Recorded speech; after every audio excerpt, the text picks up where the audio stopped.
Hello everyone, welcome to another week of Tagalong. Yesterday we had a design team day with Art Journey and we made paper and we did some bookbinding the medieval way. And in the afternoon, Lisbeth Vidder, one of our design team members, showed us how to prepare a book to be able to journal in it.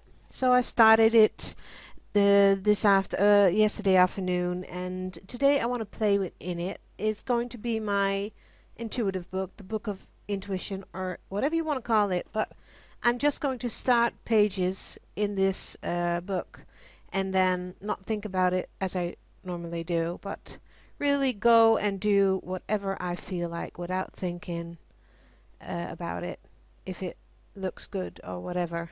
And I'll stop when I think I'm done. So, well, you know what I mean. Just do. I chose several colors of pink and purple for this page. Purple is my favorite color. And I'm starting out with gessoing the page and then go in with gelatos.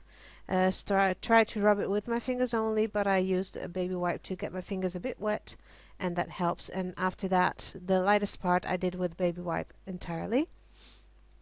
You saw quick, I chose black cherry, watermelon, and candy bubblegum, I think. Yeah. And then I go in with alcohol inks. I got the cranberry and a pinkish one. And I just diluted it with water and let it run. No need to say it is not possible to dilute alcohol inks with water. Normally it isn't, but you can see what happens. Just play with it and do it, and you'll see what will come of it.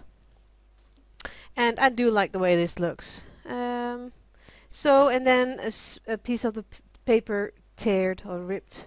Just work with it. Just folded it over and done.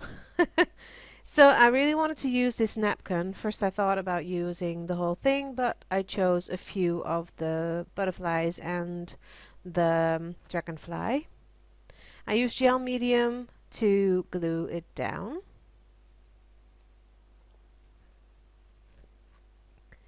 And I'm starting to like where this is going, but I am really into faces. Can't help myself. I need to do it. So I chose to draw her, and she came to me as if she was stuck in a cocoon. Don't know why, but because of the butterflies maybe, but she was stuck. So I drew her, and she's in that cocoon, so she has no arms. Her arms are stuck. And now I skipped to most of it because you've seen me do this a lot of times, and I'm not that really the perfectionist in me says that I'm not happy with the face in the end, but the go with the flow in me says just go with the flow and accept what it became. So I did, but it's not worth showing you all. Now I'm using shimmers. That's something that I got from Ildigo in purple, of course, and I just put a little water to it, and then I drew her hair. And well, yeah, I liked the way this looked because I really wanted to make it as translucent as I could to be able to get the background peeping through. Then I used a little stencil and some metallic paint to make a little bit of more interest. The shimmers is quite shimmery, as it says, but this metallic adds even more shimmer and a little bit of texture to it. And then I just started working on her a little bit more using gesso and a little bit of acrylics to go in her face. I didn't like the face, as I said, so I chose to make her white or wider than she is and get rid of those silly puppet-like cheeks. And went over her body, and because the dragonfly is there, it was not easy to paint over it. She's a bit wrinkly there. A young face in an old body.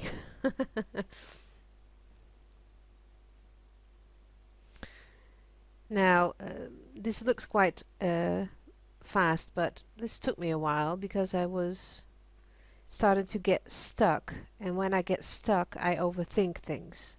That's my cue that I'm too thinking too much. So to get unstuck, I, I got myself a cup of tea and started to go on. And I thought you need to just go with it. Make her face white if you want to. And so I did. And while I was doing this, I thought, okay, this looks a bit better. She's a bit pale. That's good. And then I go in with my Derwent. I keep coming back to that. You can see it's almost half of the pencil left. So, and when I go in with the Derwent pencil, everything will be all right. And then I just saw that little weird hairdo, so I changed my mind and in what was initially going to be her hair, the purple part. So I saw this little pigtail coming and I just went with it. And it looks a bit weird, but no, it's not weird. It's supposed to be like that. That's how it should say it. Nothing is weird. It's just, well, everything is in the eye of the beholder, isn't it? So whatever you want to look, however you want to look at it, I don't care. So going in it with water to activate the Derwent pencil.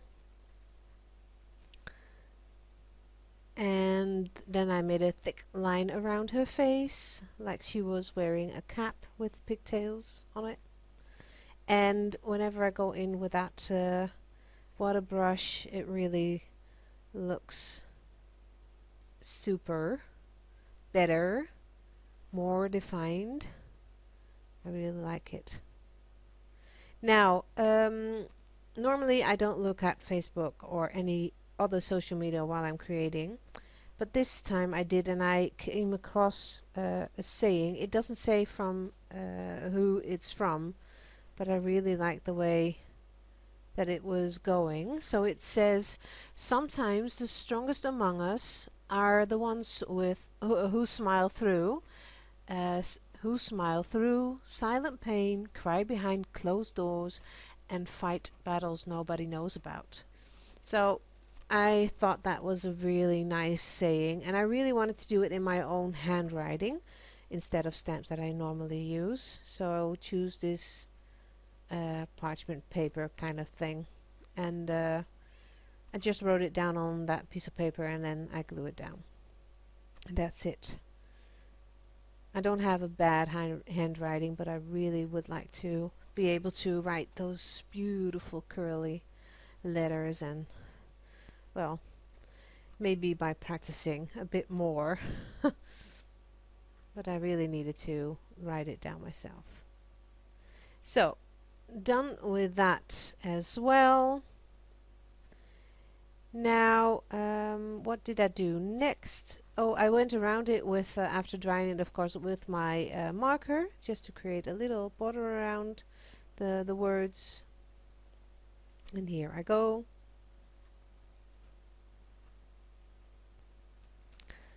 And then I think I'm almost done, really. It's just some details,